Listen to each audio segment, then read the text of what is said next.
School is back in session for many central Indiana schools, and with that, parents and students are concerned about bullying. Newly released numbers show an increase in incidents. WRTV Investigates Kara Kenny has been tracking this issue for years and joins us now with what those numbers reveal.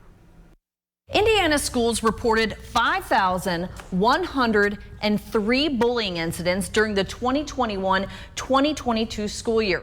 That's a 157% increase from the previous school year, when schools reported 1,900 bullying incidents. I think that makes sense that it'd be higher after the pandemic, because we come from, a year and a half of being in our rooms and on virtual and not seeing each other face to face. Lily Connor is a senior at North Central High School. I've known people who have been bullied.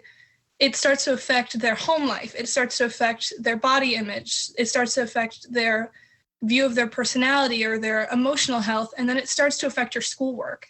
The Marion County Commission on Youth offers training for people who work with kids. What do you think of these new numbers? So it's interesting to see. The numbers are up from this past school year. That's to be expected because, the previous school year was in the midst of a pandemic where kids were back home, kids were not around one another.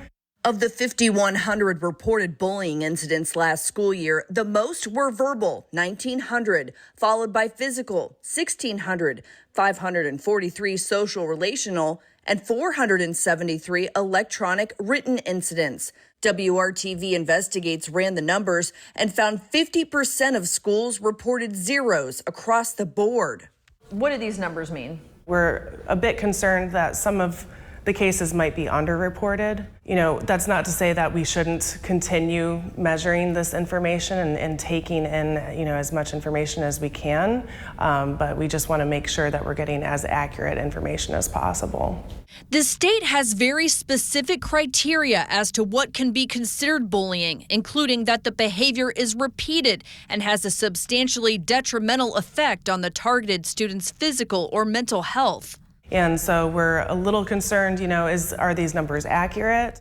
Prompted by a WRTV investigation, Governor Eric Holcomb signed a new law in 2018, which allows the Department of Education to audit schools if parents suspect they're not telling the truth about bullying. However, IDOE has not done a single bullying audit.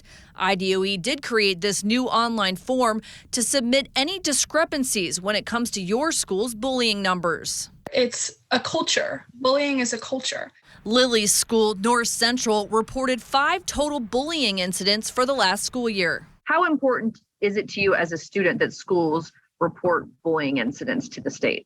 I think it's vital to make sure that the state is aware of this issue and does the measures it needs to take to prevent the bullying. I know there's not 5 cases, and I know there's not 0 cases in other schools that didn't report any. Child advocates are encouraged that bullying numbers for the 2021-22 school year are still lower than they were before COVID. As we head into a brand new school year, they urge schools, parents, and students to take the issue seriously.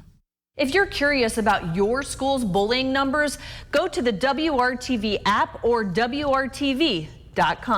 Working for you, Kara Kenny, WRTV. The Indiana Department of Education tells us students head back to I'll pick it up on there. We're having some audio issues there. According to the Indiana Department of Education, as students head back to classrooms across the state, it's important that they have a safe and supportive environment focused on learning. Indiana's hardworking educators work to provide this support daily, which is paired with bullying prevention training that is required by state law for all students, school staff, and volunteers, end quote.